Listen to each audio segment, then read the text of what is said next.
Chers amis, Shabbat Shalom, la Sidra de Kitetse, s'ouvre sur un thème bien surprenant. Lorsqu'Israël sera en guerre et que parmi les prisonniers se trouvera une femme de belle apparence, un guerrier juif pourra la prendre pour femme. Néanmoins, elle doit faire le deuil de son peuple, de ses parents pendant un mois, les pleurer. Elle devra se convertir, et alors seulement le soldat juif pourra l'épouser.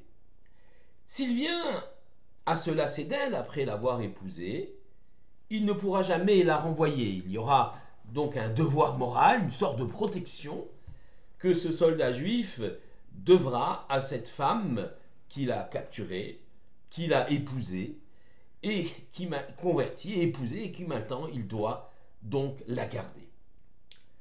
Malgré toutes ces restrictions posées par la Torah, on est surpris par cette permission de prendre une femme non juive, de la convertir plus ou moins par coercition. Ce n'est pas une conversion sincère, elle n'adhère pas au judaïsme par conviction, mais simplement pour se marier avec lui, et puis c'est un peu un mariage forcé. Tout cela est bien loin de l'idée du couple juif, du mariage juif, tel que nous l'avons toujours enseigné. Donc il faut de comprendre le sens de cette belle captive, de l'histoire de cette belle captive. Nos maîtres nous expliquent qu'il s'agit là d'une concession au Yetzer Hara, c'est-à-dire au mauvais penchant de l'homme, effectivement.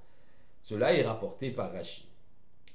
Un homme en guerre, confronté à la mort permanente, sort de son état naturel et est capable du pire. La Torah prend acte de cette faiblesse humaine et tente ainsi d'encadrer et de civiliser, si on peut dire, son désir. L'homme en guerre est exposé au danger. Il va mourir et parfois certaines pulsions peuvent se réveiller. La Torah donc prévient, prend ses précautions et évite que l'homme se comporte avec bestialité, viole cette femme par exemple. La gueule captive sera traitée avec dignité, même si, il est vrai, dans un premier temps, elle est privée de liberté. On lui proposera le mariage après l'avoir respectée. Toutefois, cette réponse nous apparaît encore peu satisfaisante. Cette étrangère est soumise à une coercition et perd la maîtrise de son destin.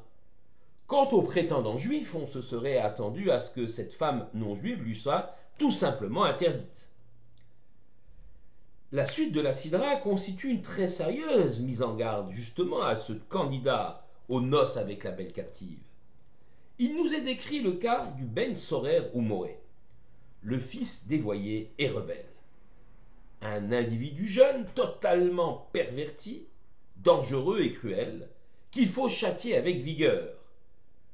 Pour Rashi, cet adolescent, brigand en herbe, est le fruit de l'union du guerrier juif et de la belle captive. Le père juif n'a vu dans cette femme que la belle apparence, l'artificiel, le superficiel. Il a réagi avec ses pulsions, avec ses désirs, avec ses hormones. Il a fait fi de la personnalité d'une compagne juive avec qui il aurait dû fonder un foyer stable et serein.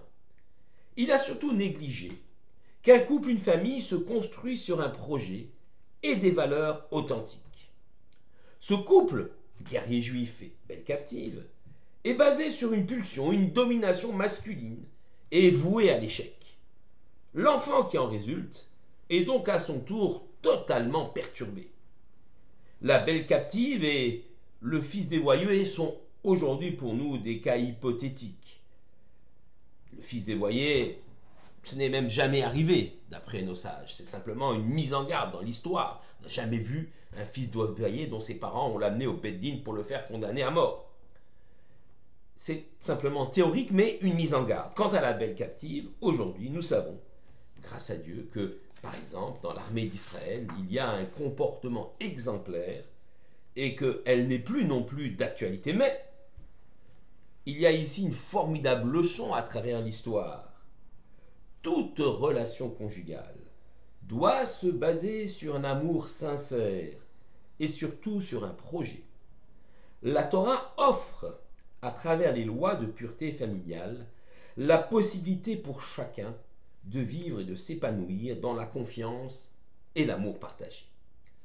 Et maintenant, chers amis, je voudrais vous donner une explication au sens figuré, symbolique, de cette affaire de la belle captive. Il est écrit au chapitre 21, verset 13, « Uvarta et avia vetima yerach yamim » Elle pleurera son père et sa mère un mois de jour, un mois entier. Il y a ici une explication au sens figuré, comme je vous l'ai dit, rapportée par Rav Chaim Ben Attar, le Or HaChaim HaKadosh. Il explique qu'un homme juif a besoin de pleurer son père, HaKadosh Baruch Hu, parce qu'il s'est éloigné de lui, par ses avérotes, par ses fautes. Il doit aussi pleurer sa mère, la Knesset Israël, l'Assemblée d'Israël. On passe donc du sens simple, la belle captive qui pleure ses parents, son père et sa mère, avant d'épouser, de façon forcée, mais d'épouser donc le guerrier juif, a un sens plus symbolique, figuré. Chaque juif pleure son père, Akadosh Baruch Hu, pleure sa mère, le peuple d'Israël, la Knesset Israël, l'Assemblée d'Israël, parce qu'il s'en est éloigné, par ses avérotes, par cette rupture qu'il a fait, il prend conscience de cette rupture. Et il a envie de revenir, les pleurs, la tristesse, et donc cette prise de conscience est le premier pas de ce qu'on appelle la Teshuvah. Enfin, Yerach Yamim, un mois de jours, et évidemment c'est une allusion au mois de Elul, le mois que nous vivons, le mois qui précède Rosh Hashanah, ce mois qui est propice au réveil et au repentir. Le Harizal ajoute que le mot Teshuvah, retour, est l'acrostiche de différents éléments nous permettant de faire Teshuvah, différents moyens. Teshuvah, Tav pour Ta'anit, le jeûne, celui de Som Gedalia, celui de Yom Kippour, mois de Tishri. Ensuite, Sak pour le Shin, Sak c'est l'habit, le silice, l'habit de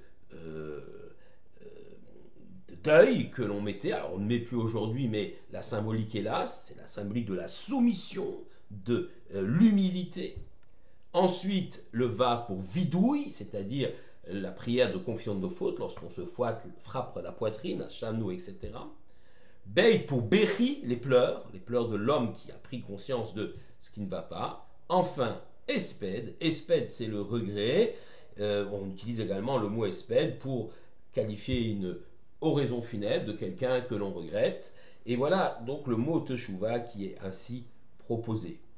Nous savons également que la Tzedaka peut aider à faire un retour à la Teshuvah, et nous le savons parce que Tzom, le jeûne, qui est utilisé aussi comme des moyens de Teshuvah, a la même valeur de gematria que le mot mammon, qui veut dire argent en araméen.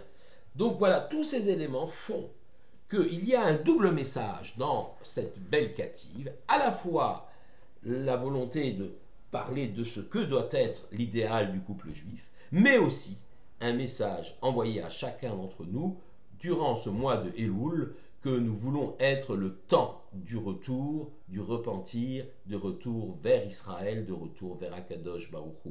Shabbat Shalom à tous, Ktiva V'Chatima Tova, que vous soyez tous inscrits et scellés dans le livre de la vie.